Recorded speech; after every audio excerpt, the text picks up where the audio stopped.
இந்த கேன்சர் அப்படிங்கிற அந்த நோய் ரொம்ப கொடிய நோய், ரொம்ப வதைக்கக்கூடிய நோய் அப்படின்னு சொல்லலாம். வாஸ்து பிரச்சனை ஒரு வீட்டில் இருக்குன்னா அந்த கேன்சர் தொல்லையும் இருக்குமா? கேன்சர் வியாதி வரக்கூடிய விஷயங்களை, அறிகுறிகளை இந்த வாஸ்து பிரச்சனை கொடுக்குமா? ஒரு பூதம் அதிகமாயிட்டாலும் அதுக்கு நோய் தான். ஒரு பூதம் குறைஞ்சிட்டாலும் அதுக்கு பேரு நோய் தான். ஓகேவா?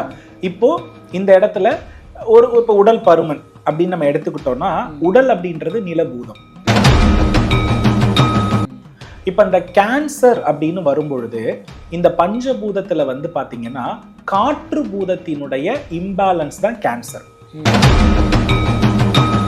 இதுதான் வாஸ்துல இருக்கிற சீக்ரெட். அதாவது வாழ வச்சு நோயை கொடுத்துரும். அப்ப ஒரு மனுஷன் பாத்தீங்கன்னா ஒரு வீட்டை பொறுத்து தான். நான் அது அனுபவத்துல ரொம்ப பார்த்தேன். இது நெகட்டிவ் டாபிக் கிடையாது, மாத்திக்கோங்கன்னு சொல்லக்கூடிய ஒரு அன்பான எச்சரிக்கை. 2026ஆம் ஆண்டினுடைய இறுதி ஆன்லைன் வாஸ்து வகுப்பு இது மட்டும்தான். இதற்கு பிறகு அடுத்த வருடம் தான் நம்ம என்ன பண்ண போறோம்னா இந்த வகுப்பை கொடுக்க இருக்கிறோம். ஆகையினால அனைவரும் இந்த வருட வகுப்பை தயவு செய்து பயன்படுத்தி கொள்றது நல்லது. அதுக்கப்புறம் தவற விட்டுட்டோன்னு நிறைய பேர் வருத்தப்படுறது வேண்டாம். அதனால இந்த ஒரு பதிவை சொல்லிடுறேன். ஆன்மீக பரிகார நேயர்கள் அனைவருக்கும் அன்பான வணக்கங்கள். இன்னைக்கு நம்ம யாரை சந்திக்க வந்திருக்கோம் அப்படின்னு பாத்தீங்கன்னா, அஸ்ட்ராலஜர், பிரணவ வாஸ்து நிபுணர் சிவகு சத்யசீலன் குருஜியை தான் சந்திக்க வந்திருக்கோம். வணக்கம் குருஜி. ஸ்ரீ குருப்பியோ நமஹா, ஸ்ரீ மாத்ரே நமஹா, ஓம் அகத்தி சாயி நமஹா. இறையடியார்கள் அனைவருக்கும் அன்பான வணக்கங்கள். வணக்கம்மா. குருஜி, தினம்தோறுமே நிறைய நல்ல நல்ல பதிவுகளா நம்ம தொடர்ந்து பார்த்துட்டு வரோம். எப்படி மக்கள் வழிபாடு செய்யணும், வீட்டை எப்படி வச்சுக்கணும், ஒரு பெண் எப்படி இருக்கணும், கோவிலுக்கு போனா என்ன மாதிரி வழிபாடுகள் செய்யணும் அப்படின்னு சொல்லிட்டு நிறைய நல்ல விஷயங்கள் பார்த்துட்டு வரோம். குருஜி, இன்னைக்கான டாபிக் வாஸ்துவை பத்தி தான். வாஸ்து இருந்தா இந்தந்த மாதிரியான பிரச்சனைகள் வரும், உங்க வீட்டுல வாஸ்து குறைபாடு இருக்கு அப்படின்னு நிறைய வாஸ்து நிபுணர்கள் பார்த்தோன்னே சொல்லிடுறாங்க. நீங்களும் இப்போ ஒரு விசிட் போறீங்க அப்படின்னா உங்களால கண்டுபிடிச்சிட முடியும். இந்த கேன்சர் அப்படிங்கிற அந்த நோய் ரொம்ப கொடிய நோய், ரொம்ப வதைக்கக்கூடிய நோய் அப்படின்னு சொல்லலாம். வாஸ்து பிரச்சனை ஒரு வீட்டில் இருக்குன்னா அந்த கேன்சர் தொல்லையும் இருக்குமா? கேன்சர் வியாதி வரக்கூடிய விஷயங்களை, அறிகுறிகளை இந்த வாஸ்து பிரச்சனை கொடுக்குமா? Very simple. பஞ்சபூதம் நம்ம சொல்றோம் இல்லையா? நெருப்பு, நிலம், காற்று, நீர், ஆகாயம். இந்த பூதத்துல எந்த பூதம் அதிகமாகிறதும் குறையிறதும் பேருதான் நோய். ஒரு பூதம் அதிகமாயிட்டாலும் அதுக்கு நோய் தான். ஒரு பூதம் குறைஞ்சிட்டாலும் அதுக்கு பேரு நோய் தான். ஓகேவா? இப்போ இந்த இடத்துல இப்போ உடல் பருமன் அப்படின்னு நம்ம எடுத்துக்கிட்டோம்னா, உடல் அப்படின்றது நிலபூதம். இப்ப நிலபூதம் அதிகமாகி இருக்கிறதுனால அவர் உடல் பருமனா இருக்கு, அது ஒரு நோய். ரொம்ப ஒல்லியா இருக்காரு, நிலபூதம் ரொம்ப கப்பியா இருக்கு, அவருக்கு சதையே போடல, இதுவும் நோய். உடல் கரெக்டா ஹைட்டுக்கு வெயிட்டுக்கு சூப்பரா இருக்கு, இது நிலபூதம் சமநிலையில் இருக்குன்னு அர்த்தம்.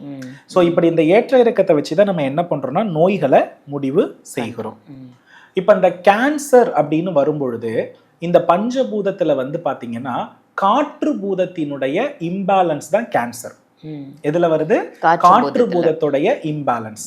இந்த காற்று பூதத்தினுடைய கருவிகள் யாரு, எந்த கிரகங்கள்னு பாத்துக்கிட்டோம்னா ராகுவும் கேதுவும். அதனாலதான் காலஹஸ்தி அப்படின்றது வாயு ஸ்தலம். அங்க யாருக்கு ஸ்பெஷலா இருக்கிறது? ராகுவுக்கும் கேதுவுக்கும் ஸ்பெஷலா இருக்கிறது. அப்போ புற்றுநோயை கொடுக்கக்கூடிய பஞ்சபூதம் காற்று, காற்றுடைய இம்பேலன்ஸ் தான் புற்றுநோயா வருது. அதை உணர்த்தக்கூடிய கிரகங்கள் யாரு? ராகுவும் கேதுவும். சரி, இப்ப வாஸ்துல ராகு கேது எதன் அடிப்படையில ஐடென்டிஃபை பண்ணப்படுகிறாங்க? இப்ப ராகுன்னா வாய், கேதுன்னா பாம்பினுடைய வால் பகுதி.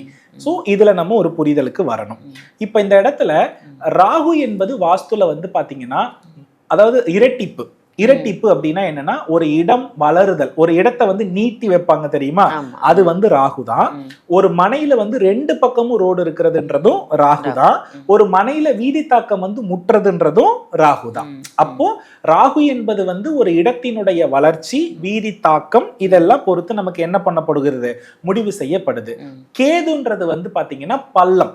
சோ பள்ளத்தின் அடிப்படையில கேதுவினுடைய தோஷத்தை நம்ம என்ன பண்றோம், முடிவு செய்யறோம். அப்போ ஒரு வீட்டுல எந்த இடத்துல பள்ளம் இருக்கணும், எந்த இடத்துல இருக்க கூடாது, இத முடிவு பண்றது பாத்தீங்கன்னா கேது பகவான். இப்போ ராகு எங்க வாசம் செய்கிறாருன்னா தென்மேற்கு பகுதியில, கேது எங்க வாசம் செய்கிறாருன்னா வடமேற்கு பகுதியில. இதுல நாம கொஞ்சம் கிளியரா இருக்க வேண்டியது அவசியமான ஒன்று. இப்போமா இந்த மேடு பள்ளங்களும் வீதி தாக்கமும் இதை வைத்துதான் ஒரு வீட்டுல கேன்சர் பேஷண்ட் இருக்காங்களா இல்லையான்னு வாஸ்துல நாங்க முடிவுக்கு வருவோம். இப்போ ராகுவுக்கு கேது எதிரி, கேதுவுக்கு ராகு எதிரி. ராகுவுக்கு பெயர் போகக்காரகன், அனுபவிக்கிறதுக்கு. கேதுவுக்கு பேரு ஞானக்காரகன், அனுபவிக்கிறத நிறுத்துறதுக்கு. இப்போ இவர் இருக்க வேண்டிய இடத்துல அவர் இருக்கக்கூடாது, அவர் இருக்க வேண்டிய இடத்துல இவர் இருக்க கூடாது. இப்ப ராகுவை வந்து நம்ம என்னன்னு சொல்றோம்னா மேடு, கேதுவை என்னன்னு சொல்றோம்னா பள்ளம். ஓகேவா? கேதுவுக்கு வாஸ்துல வந்து கழிவறை, படி இதெல்லாம் சொல்லப்படுது. ராகுவுக்கு வந்து பாத்தீங்கன்னா தலைவாசல் என்பது சொல்லப்படுகிறது. மெயின் கேட் வந்து ராகுவுக்கு சொல்லப்படுது. இப்ப வாஸ்துல வந்து உச்ச திசை நீச்ச திசைன்னு ஒரு திசை அமைப்பு இருக்கிறது. அப்போ என்னைக்குமே அசுரருடைய பகுதி வந்து தென்மேற்கு, அங்கதான் ராகு இருக்காரு. அவருடைய தேவை நமக்கு இருக்கவே கூடாது. நம்ம தெய்வ வசியத்துல வாழணும்னு இந்த தென்மேற்கு பகுதியை எப்போதுமே நம்ம க்ளோஸ் பண்ணி தான் வைப்போம். அதை அடைச்சி உயர்த்தி அந்த அசுரருடைய தன்மை வரவே கூடாதுன்னு வைப்போம். இப்ப இந்த தென்மேற்கு பகுதியை யாரு திறந்து விட்டுருக்காங்களோ, தென்மேற்கு பகுதியில யாருக்கு வாசல் இருக்கிறதோ, தென்மேற்கு பகுதியில யாருக்கு வந்து வீதி முட்டுதோ அந்த வீட்டுல கேன்சர் கன்ஃபார்ம். புரியுறதா? இப்போ அதே மாதிரி வடமேற்கு பகுதி கேதுவோடதுன்னு சொன்னேன் இல்லையா, அந்த பகுதியில போர்வெல் இருந்தாலும், அந்த வடமேற்கு பகுதியில வீதி வந்து வடக்கு வடமேற்கு பகுதியில வீதி வந்து முட்டினாலோ கேன்சர் கன்ஃபார்ம். இன்னும் ஒண்ணு, அந்த கேதுன்னா கழிவு நீர் தொட்டின்னு சொல்லியிருக்கேன், கழிவறைன்னு சொல்லியிருக்கேன், படின்னு சொல்லியிருக்கேன். இது எல்லாமே கிழக்கு பகுதிகளில் வரும்பொழுது கேன்சர் கன்ஃபார்ம். வடகிழக்கா இருக்கட்டும், கிழக்கு மத்தியமா இருக்கட்டும், தென்கிழக்கா இருக்கட்டும், இங்கெல்லாம் கழிவு நீர் தொட்டி மாடிப்படி வந்துடுச்சு அப்படின்னா அந்த வீட்லயும் கேன்சர் கன்ஃபார்ம். அப்போ ராகு எல்லாமே பிளட் பேஸ் பண்ணி கேன்சரை கொடுக்கிறவர், அதாவது ரத்தத்தில் வரக்கூடிய புற்றுநோய்கள். அதே போல வந்து நுரையீரலில் வரக்கூடிய புற்றுநோய் இதெல்லாம் ராகு கொடுக்கிறது. கட்டியா வர கேன்சர் எல்லாமே கேது கொடுக்கிறது. இப்ப பிரெஸ்ட்ல ஒரு கட்டி இருக்கு, இப்ப கேது எல்லாமே பெண்களை தான் தொடுவார், ராகு எல்லாமே ஆண்களை தொடுவார்.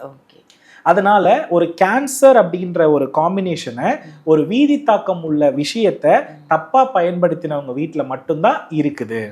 அதுல வந்து பாத்தீங்கன்னா நல்லா கவனிச்சு பாருங்க, கேதுன்னா கட்டி, குடைதல், ஓட்டப்படுதல் எல்லாமே. இப்ப கேன்சர் பேஷும் அதுதான். இப்ப ராகு கேதுக்கு சொல்யூஷனே கிடையாது. இது காற்றுபூதத்துடைய இம்பேலன்ஸ்டு. காற்றுபூதம் நல்லா இருக்கவங்க என்ன தொழில் பண்ணுவாங்க தெரியுமா? வெட்டு, குத்து, கட்ட பஞ்சாயத்து, அதே போல வந்து பாத்தீங்கன்னா வட்டி தொழில். ஓகேவா? யார் எல்லாமே வந்து காற்றுபூதம் ரொம்ப வேலை செய்தோ இவங்கெல்லாம் நிறைய பொய் சொல்லி பணம் அபகரிப்பாங்க.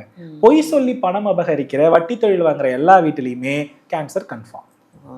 அப்ப யாரு வீட்டுல வட்டி தொழில் பண்ணுவாங்க, யாரு வீட்டுல கட்ட பஞ்சாயத்து பண்ணுவாங்க, யாரு வீட்டுல வந்து ஒரு கமிஷன் பேஸ் பண்ணி இருப்பாங்கன்னா தென்மேற்கு பாதிப்படைஞ்ச வீடு, வடமேற்கு வீதி தாக்கம் உள்ள வீட்டுல, தென்கிழக்கு அடி வாங்கின வீட்டுல. இந்த இடத்துல என்ன பண்ண முடியாது, நோயில இருந்து தப்பிக்கவே முடியாது. கன்ஃபார்ம் 2 தாரம் இருக்கும். ஒரு வீட்டுல கேன்சர் வருதுன்னா அந்த வீட்டுல 2 திருமணம் நடந்த ஜோடி இருந்தே தீரும். ஒருவேளை லீகலா தெரியலன்னா கூட இல்லீகலா அந்த ஃபேமிலியில இருந்திருக்கும். அது அந்த குடும்பத்துக்கு மட்டும் தெரியும். ஏன்னா ஒரு சாஸ்திரத்தை வந்து வெளிப்படையாக சொல்ல வேண்டிய நிர்பந்தம் இருக்கிறது. அது சொன்னாதான் அவங்களுக்கு புரிஞ்சு அண்டர்ஸ்டாண்ட் பண்ணிப்பாங்க. நல்லவங்களா இருந்தா ராகு கேது உள்ள இடத்துல வாழவே முடியாது, உயிரை எடுத்துரும். கெட்டவங்களா இருந்தா வாழ வச்சிரும். இதுதான் வாஸ்துல இருக்கிற சீக்ரெட். அதாவது வாழ வச்சு நோயை கொடுத்துரும். அப்போ ஒரு மனுஷன் வந்து பாத்தீங்கன்னா ஒரு வீட்டை பொறுத்து தான் அவனுடைய எண்ணத்துக்கும் அந்த வீட்டுக்கும் ஆப்போசிட்டா இருந்ததுன்னா ரொம்ப கஷ்டம். அதனால இந்த தென்மேற்கு பகுதியையும் தென்கிழக்கு வடமேற்கு பகுதியையும் ரொம்ப ரொம்ப கவனமா கவனிச்சுக்கணும். இது கவனிக்கப்படலைன்னா அது கேன்சர் பேஸ் பண்ணதுதான். இப்ப கேன்சருக்கு ஈக்குவலா நம்மளுடைய லைஃப் ஸ்டைல வந்துட்டு இருக்கிறது எதுன்னா, குழந்தைகளுக்கு மூளைத்திறன் செயல்ல குறைபாடு. இதுவும் இந்த தென்மேற்கு வடமேற்கு வடகிழக்கு சம்பந்தப்பட்டதுதான். அதனால என்னைக்குமே வந்து வீதி தாக்கம் உள்ள மனை வாங்குறீங்கன்னா அந்த வீதி வந்து உங்க வீட்டு மேல நேரா விழக்கூடாது. அந்த வீதி வந்து நம்ம மனையில முடியுதுன்னா அது வந்து நம்ம மனையில எம்டியா வாசலாதான் கிடக்கணும். அதுல இழுத்துட்டு போய் நீங்க வீட்டை கட்டி வீட்டுக்கு மேல வீதி விழுந்தது கேன்சர் கன்ஃபார்ம். புரியுதுங்களா? அதே போல வந்து ஒரு தென்கிழக்குல பள்ளமோ செப்டிடாங்கோ இருந்தது, அந்த வீட்டுல மனைவிக்கு பிரெஸ்ட், யூட்ரஸ் தான் ஃபர்ஸ்ட் ஸ்டார்டிங் ஸ்டேஜ். இதெல்லாம் நடந்துகிட்டு இருக்குமா? இதுக்கெல்லாம் சொல்யூஷன் அந்த வீட்டை விட்டு ஷிஃப்ட் ஆகி வெளியே போனாதான் மெடிசனே ஒர்க் ஆகும். இல்லைன்னா மெடிசன் ஒர்க் ஆகாது. அங்க இருந்து மெடிசன் சாப்பிட்டாலும் ட்ரீட்மெண்ட் வந்து நமக்கு என்ன ராகுக்கு இது பிடியில இருக்கும். காற்றுபூதம் ரொம்ப ஓவரா வேலை செய்ய ஆரம்பிச்சிருச்சு. அதனால உளைச்சல் நடக்க முடியல, அப்படி இப்படிதான் போவாங்க. அதனால என்ன பொறுத்தளவுல இதுக்கு ஒரே ஒரு வழி, காற்றுபூதத்தை இம்மிடியட்டா நம்ம கண்ட்ரோல் பண்ணணும்னா பூசணிக்காய் உடைச்சிக்கிறது தான். பூசணிக்காய் உடைச்சிட்டா காற்று பூதம் பேலன்ஸ் ஆயிடும். ம், ஸோ பூசணிக்காய் உடைச்சிட்டு ம், அந்த சிதற தேங்காய் உடைச்சிட்டு என்ன பண்ணிடணும் அப்படின்னா டக்குன்னு வீட்டை விட்டு எஸ்கேப் ஆயிடணும். எஸ்கேப் ஆகி வேற வீட்டுக்கு போகணும். ம். அப்படி போனோம்னா அவங்களால பாதுகாத்துக்க முடியும். முடியும். அதனால எக்காரணத்தை முன்னிட்டும் தென்மேற்கில் ஓப்பனோ, தென்மேற்குல தலைவாசலோ, தென்மேற்குல செப்டிக் டேங்கோ, தென்மேற்குல டாய்லெட்டோ, தென்மேற்குல படியோ வேண்டாம். ம், தென்மேற்குல சம்போ, அதே போல வடகிழக்குல செப்டிக் டேங்கோ, வடகிழக்குல படியோ, தென்கிழக்குல செப்டிக் டேங்கோ, இது எல்லாம் கழிவறையோ வேண்டவே வேண்டாம். இதெல்லாம் இருந்தால் அந்த வீடு கண்டிப்பாக ஒரு காலகட்டத்தில் அவர்களை அந்த நோயாளியாக மாற்றிவிடும். நான் அது அனுபவத்துல ரொம்ப பார்த்தேன். இது நெகட்டிவ் டாபிக் கிடையாது, மாத்திக்கோங்கன்னு சொல்லக்கூடிய ஒரு அன்பான எச்சரிக்கை. கண்டிப்பா. ஏன்னா எத்தனையோ பேர் எதனால இது வந்தது அப்படின்னு தெரியாம அவஸ்தைப்படுறவங்களுக்கு இது ஒரு நல்ல ஒரு உதாரணமா இருக்கும். நிச்சயமா இந்த மாதிரி பிரச்சனை உள்ளவங்க கண்டிப்பா உங்க வீட்டை மாத்திக்கோங்க, உங்களை முதல்ல பாதுகாத்துக்கோங்க அப்படின்ற ஒரு குறிக்கோள், ஒரு நோக்கம் தான் இந்த பதிவு. ஆன்லைன் வாஸ்து வகுப்பு இந்த வருடத்திற்கான இறுதி வகுப்பு அப்படின்னு வேற சொல்லியிருக்கீங்க. ஸோ அந்த ஆன்லைன் கிளாஸ்ல யாரெல்லாம் ஜாயின் பண்ணலாம், என்ன விஷயங்கள்லாம் நீங்க சொல்லி கொடுக்க போறீங்க, அதனால மக்களுக்கு என்ன பலன்? பொதுவாமா எப்பொழுதுமே வருடத்திற்கு ஒரு முறை தான் நம்ம வாஸ்து ஆன்லைன் வகுப்பு எடுப்போம். அதன் அடிப்படையில் இந்த வருடமும் எடுக்கப்பட இருக்கிறது. இந்த வகுப்பிற்கு வருவதன் மூலமாக நீண்ட காலத்தில் சரி செய்ய முடியாத பிரச்சனைகளுக்கு ஒரு தீர்வு இந்த வகுப்புல என்ன பண்ணப்படுதுன்னா இருக்கிறது. அதை தாண்டி ஒரு வாஸ்து கட்டிட பாகத்துல எந்த மாதிரி அமைத்தா நன்மை, என்ன மாதிரி அமைத்தா தீமை அப்படின்றத இவங்களால புரிஞ்சுக்க முடியும். தன்னுடைய எதிர்காலத்திற்கு சரியா அமைச்சுக்கணும் அப்படின்ற ஒரு மனநிலை இருந்தா இந்த வகுப்புல அவங்களால அட்டன் பண்ண முடியும். நம்ம வீடு எந்த அளவிற்கு பஞ்சபூதம் உயர்ந்திருக்கிறது குறைந்திருக்கிறதுன்றத பொறுத்து தான் நமக்கு அந்த பூதம் கொடுக்கிற நல்ல பலனை நம்மளால பெற முடியும். இப்ப உதாரணமா தென்கிழக்கு பகுதி அஃபெக்ட் ஆகிடுச்சுன்னா நீர்பூத தன்மைக்குரிய எந்த பலனும் நமக்கு கிடைக்காது. அதனால அந்த வீட்டு பெண்மணிகள் வருமானத்திலும் சரி மன உளைச்சலும் சரி சிக்கி தவிப்பார்கள் தென்கிழக்குல கழிவறை இருந்தா. அப்போ அதை சரி செய்யற வரையும் அந்த பலன் நம்மளால என்ன பண்ண முடியாது, அடைய முடியாது. இதை எளிமையான வழியில சரி பண்ணணும்னா ஒரு கொஞ்சமாவது பண தேவை இருந்தா தானே நடக்கும். அப்ப அந்த தேவைகளுக்கு முதல்ல நீங்க என்ன ஆரம்ப ஸ்டேஜ்ல பண்ணணும், ஒரு வாஸ்து தோஷம் உள்ள வீட்டை எப்படி கையாளணும், அதை கையாண்டு எப்படி அதை சரி பண்ண முடியும் என்பதற்குரிய அத்தனை வழிமுறைகளும் இந்த வகுப்புல சொல்லித்தரப்பட்டு ஒரு வாஸ்து விதினா எப்படி இருக்கணும்ன்ற ஒரு புத்தகத்தை PDF காப்பியாவும் நம்ம கொடுக்குறோம். அதை ஃபாலோ பண்ணினாலே லைஃப்ல நிறைய சேஞ்சஸ் இருக்கும். நிச்சயமா. ஏன்னா எல்லாருமே லைஃப்ல இன்னும் மேல மேல முன்னேறணும் அப்படின்னு ஆசைப்படுவாங்க. அவங்க எல்லாருக்குமே பேசிக் வாஸ்து அப்படின்றது கட்டாயம் தெரிஞ்சிருக்க வேணும். அந்த வாய்ப்பை ஏற்படுத்தி கொடுத்ததற்கு நன்றி. நல்லதுமா. வெற்றிவேல் முருகா.